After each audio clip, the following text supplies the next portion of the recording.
Essa unidade trata do princípio da indução finita e marca o início do estudo de indução, que é o assunto que ocupa as duas primeiras partes dessa disciplina. Nós vamos começar examinando um conjunto que eu vou chamar de azão. O conjunto azão é um subconjunto dos números naturais e é um conjunto para o qual as seguintes propriedades ou predicados são satisfeitos. O primeiro predicado é muito simples, diz que 0 é um elemento de azão. O segundo é um pouco mais complicado. Ele diz o seguinte, ele diz que se todos os números entre 0 e azinho são elementos do conjunto azão, então o número azinho ao mais 1 também é elemento do conjunto azão. E que isso vale para todo azinho no conjunto dos naturais. Então, deixa eu repetir. Então, a proposição diz que se todos os números entre 0 e um certo azinho são elementos do conjunto azão, então, necessariamente, azinho mais 1, o número seguinte de azinho, também tem que ser elemento do conjunto azão. E isso vale para todos os elementos do conjunto para todos os azinhos naturais. Vamos examinar, então, como é o conjunto azão. Quer dizer, quem são os números que pertencem ao conjunto azão? Vamos escrever aqui de novo os dois predicados, para ficar fácil de raciocinar. E observe que a primeira conclusão é imediata, por causa do predicado 1. O 0 certamente é elemento do conjunto azão. Mas na hora que você conclui que 0 é um elemento do conjunto azão, você imediatamente está autorizado a concluir que 1 é elemento do conjunto azão, porque afinal de contas, todos os números entre 0 e 0 estão no conjunto azão, quer dizer, o antecedente dessa implicação está satisfeito, e portanto, por causa do segundo predicado, o consequente da implicação também tem que estar satisfeito, ou seja, o número 1 tem que pertencer ao conjunto azão. Mas reproduzindo o mesmo raciocínio, você chega à conclusão de que o número 2 também é um elemento do conjunto azão, porque, de novo, todos os números entre 0 e 1 são elementos do conjunto azão, e o predicado 2 diz que se isso acontece, então 1 mais 1, que é 2, tem que ser elemento do conjunto azão. Mais uma vez, você conclui que 3 tem que ser elemento do conjunto azão. Desculpe.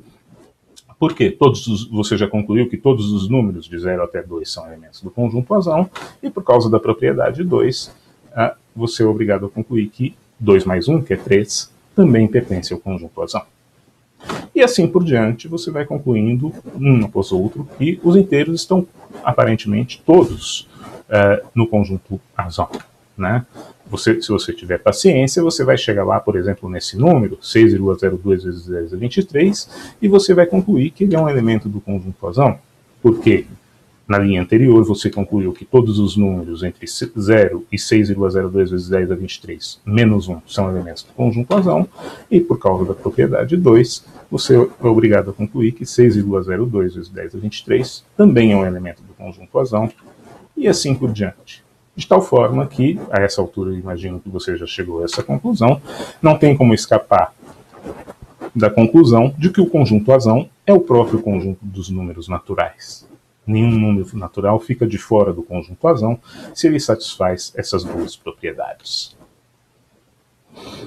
Uma maneira diferente de você pensar na mesma coisa, ou de você encarar esse mesmo fato, é você imaginar assim.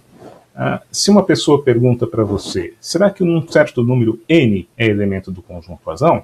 Você pode responder para ela com segurança que sim, e se ela ainda estiver em dúvida, você pode convencê-la dizendo o seguinte, veja só, primeiro, 0 é um elemento do conjunto azão por causa da propriedade 1. Depois, 1 é um elemento do conjunto azão, porque todos os números entre 0 e 0 estão no conjunto azão e está valendo a propriedade 2. E a mesma coisa, você conclui que 2 é um elemento do conjunto azão, porque todos os números entre 0 e 1 são elementos de azão e a propriedade 2 está valendo.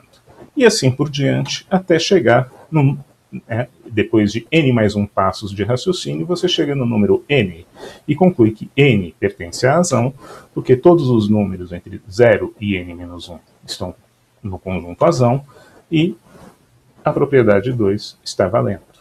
Né? Moral da história, né? Desculpe, antes eu quero concluir aqui.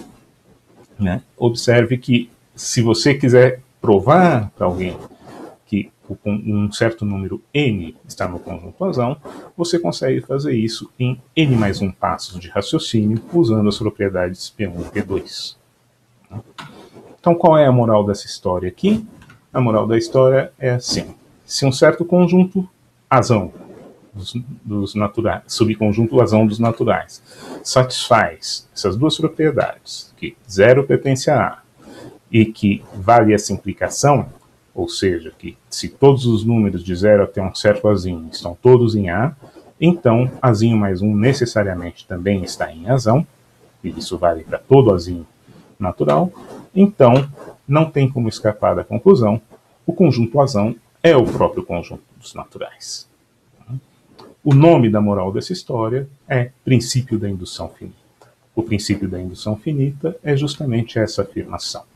Um subconjunto dos naturais satisfazendo essas duas propriedades tem que ser o conjunto dos naturais.